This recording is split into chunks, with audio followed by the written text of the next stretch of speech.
Hello, everybody. Welcome back to the Mindful of You podcast. This is episode 78, Human Connection. So,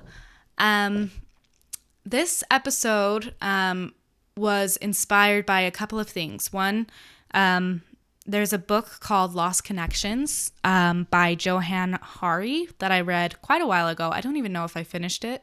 But what I did read was very interesting. I also, like I mentioned in the last episode, have been learning a lot about psychologist Alfred Adler. And he's a communitarian, which means that he believes that humans are better off living in communities, being connected to one another than they are being solely individuals. I agree with this and think it's super interesting. And so I wanted to do an episode about human connection. In the book, Lost Connections, Johann Hari says, he's saying this regarding like the rise of anxiety and depression. So what if it is a form of grief for the connections we have lost yet still need? You aren't a machine with broken parts. You are an animal whose needs are not being met. Protracted loneliness causes you to shut down socially and to be more suspicious of any social contact. We live in a very individualist society. I don't know if you guys have noticed, but we get messages all the time of like, you do you, or like if people are toxic, cut them off or just stay home. It's nice to be at home. And it's not all bad. And you might like yourself be an individualist and feel like, yeah, we're all better off, sticking to ourselves or our very, very tight-knit group. But I am starting to not believe this. I wouldn't say I'm necessarily an introvert, but I wouldn't say I'm fully like extroverted either. And it's not always comfortable for me to interact with other people. Like I have fears with interacting with other people and I get nervous. Sometimes I would rather just stay home and sometimes I do just stay home. I definitely think there's a healthy balance for both of it. But I think communities are important. So this podcast episode is meant for me to make an argument for human connection and community. So if you're the type of person who tends to stick to themselves, hear me out. I'm not trying to like push extroverted views on you necessarily, but I do think like even like introverts or people who tend to be a little bit more to themselves can benefit from human connection, just like extroverts could benefit from being alone sometimes and learning how to be more independent too. So there's balance in all things. So I'm just going to read some of the thoughts that I had in preparing for this episode. So we used to be tribal creatures living in families and tribes. And now sometimes we make judgments of people who live lifestyles like that. For example, a lot of Latin families live like all together, or like adults live with their families until like they're much older, like in their 30s. Rather than moving out right when they turn 18. And in like our Western society, we tend to think that's kind of weird. So like we have a good friend who his mom's from Mexico, and they pretty much all still live in the same house, and there doesn't seem to be any type of like rush to not be that way. His sister has kids. I think she has 4 kids now, and like they all kind of help raise those kids. Like he's mentioned changing diapers, he's mentioned helping with the kids. And I think that there's like a newfound fear, particularly since COVID, of getting sick or like of children or babies getting sick. I don't think these fears are unfounded or that you should be like, whatever, anybody can kiss my baby or anybody can hold my baby. But I think it's made people start tethering to their own homes like even tighter. Like new mothers aren't seeking the help that they might need from family and friends in fear that their babies might get sick, which I had Carissa on a couple weeks ago, and she mentioned this, that she preferred, for the first couple of weeks, just her and her baby. And that's totally valid. And if that's how you want to handle things, that's totally fine. I know for me, and maybe I'll change my mind when the time comes, I feel like I'm going to need all the support I can get for me.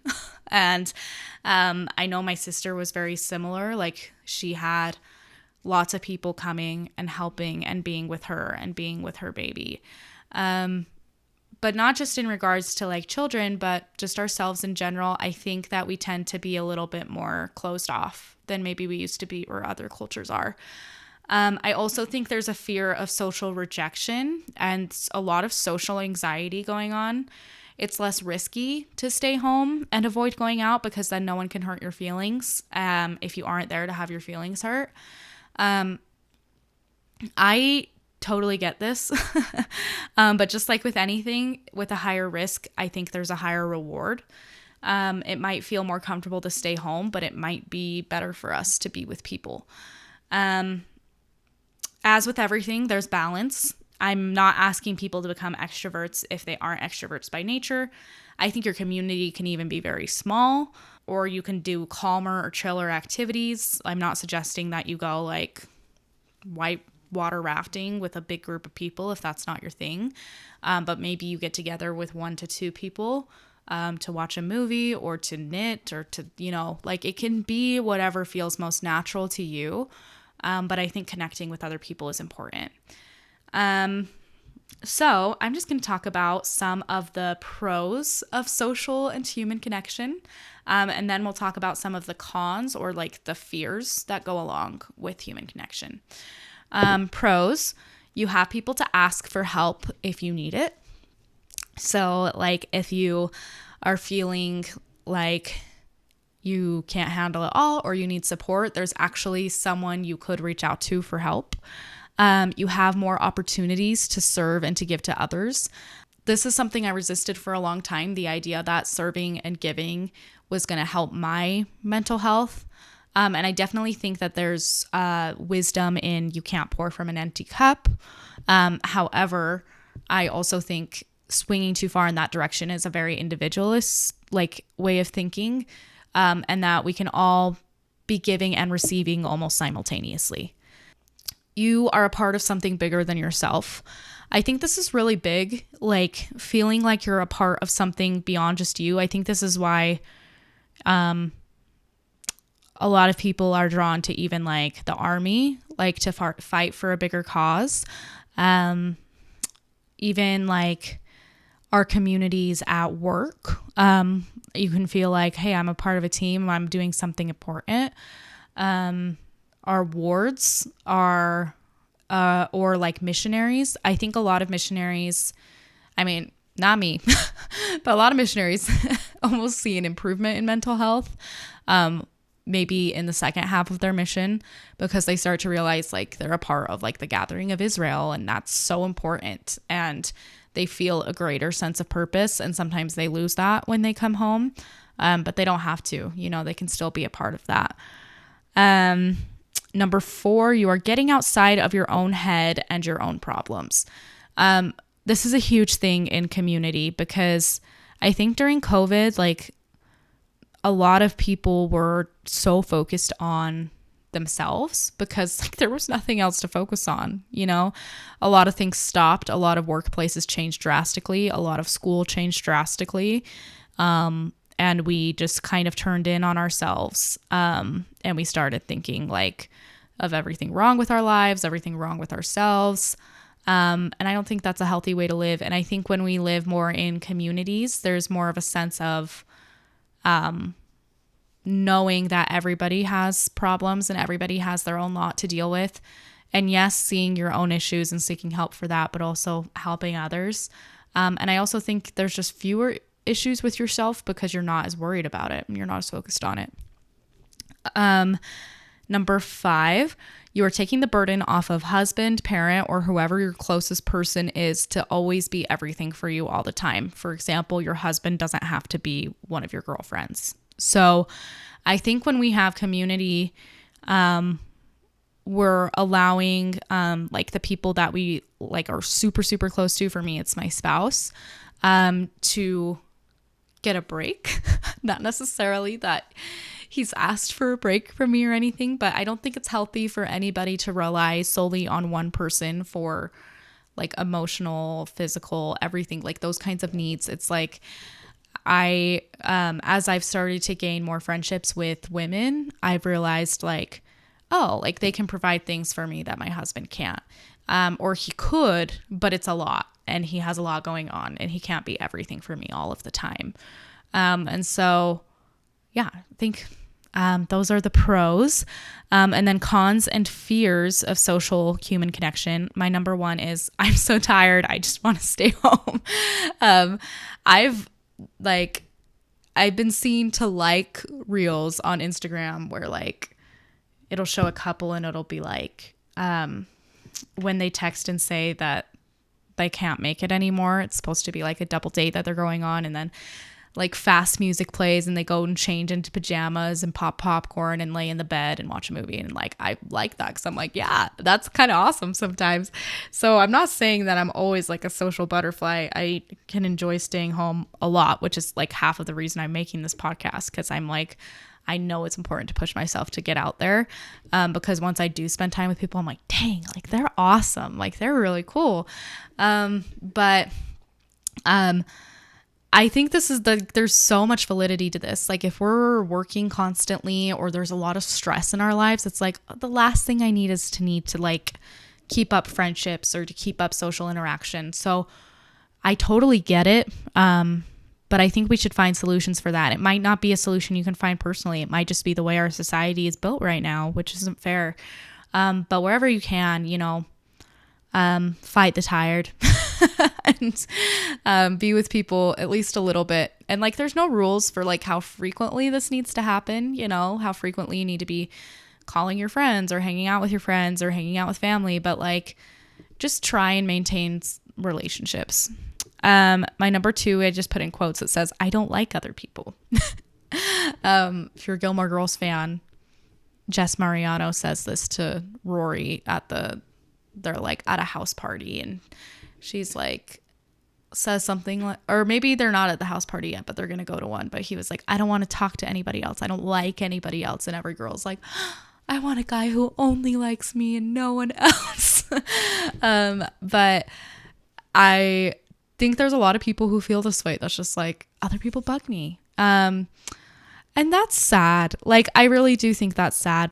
I've been there where I've just felt like, I kind of just want to stick with myself. Other people are bugging me, but not to be like too aggressive, but try and recognize that that's a you problem. Like the whole world is not like, every person in the world is not annoying. Like if you think that, then like you're probably the problem. And like, I can say that because I've been there.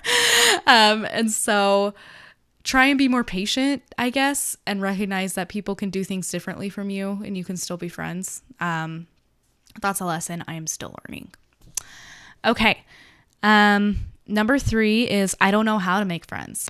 Some of you might be sitting there thinking, yeah, I'd love that. I'd love to have friends. I'd love to go out with other people, but I don't know how. I don't have friends. This is hard. I understand. My professor mentioned that a lot of his therapy surrounded loneliness, which is part of the reason I think that this work is so important, to try and get people connected to humans again. But he just was teaching people how to make friends. And so I want to share of like where I've found friends and like feel like I find connection. One of those is my ward. So if you're a member of the LDS faith, wards are a really important place. Go to Relief Society activities, even if you don't know anybody there. You can be the person to sit by somebody new. You don't have to wait to be approached. You can go approach somebody else. So yeah, going to activities, going to church, but that's not the only place. So if you are no longer a part of a church or never have been a part of a religion, there's still other options. Our neighborhoods. So most everybody has neighbors of some kind, and that can be a great place to find people. I just went to a block party recently. So if you hear of something like that happening where it's like neighbors are getting together, be brave, go. And you don't have to drag your spouse with you. Like if your spouse doesn't want to, or they're not feeling social or up to it, that doesn't mean you can't find community. Yeah, you can introduce yourself to neighbors. You can make them a treat, or you can just like, if they're outside, you can approach them, let them know you're their neighbor. And, maybe they don't become your best friend. Not everybody, connects with everybody immediately, nor is everybody a good fit. But the more people you do meet, the more likely you are to make some friends. Work can be a place. I mean, if you see these people all the time, you might get tired of them. So that's totally understandable, but maybe trying to make more connections with coworkers. Gyms. So like, I go to the aerial gym. I've made friends there. So if you go to like a class consistently, so like say you start going to Zumba, if you go every Tuesday night, you're going to see other people who go every Tuesday night. Start introducing yourself to people. And even if that's the only place you connect with them, that's huge. Like being like, every week I see so-and-so at Zumba and we catch up and I ask about her kids. And that's awesome. That's great. Old friends and roommates. So pull from like people who you used to be friends with and say, hey, I miss you. I'd like to catch up over lunch sometime. And they would probably love to. And so my last one is just like community classes. I've never taken one of these personally, but I've seen them pop up like adult art classes and things like that. That could be cool. That could be a place to meet people. My number 4 con or fear of social and human connection is, what if people don't like me or think I'm weird or XYZ? Guys, I have this fear and I just deal with it. Because I've been hanging out with some of the girls in my ward. I have no idea if they like me. I don't know if they think about me, or if they're like, dang, Sister Gleason came again. She's so annoying. I have no idea. And I have those thoughts and they cross my brain. And I just have to say, you know what? I don't know. I don't know. Like, that's not something I'm going to ask people. Assuming I still have the invitation, or that there's things that they're like, anybody's invited to, I'm going to assume I can go and that people don't mind me being there. And I will try and make friends. You can never know what people think of you, like truly. And so you can spend time being afraid of it, but I would encourage you to just like face that fear and be like, yeah, they might not like me. I don't know, but I have fun. If they're like forming a secret group chat without you, dang, I don't know. Like you kind of just have to face it. There's no other way to deal with that con or that fear. So I mentioned some of these already, but I wanted to tell you guys about my communities to try and give you ideas. But the girls in my ward.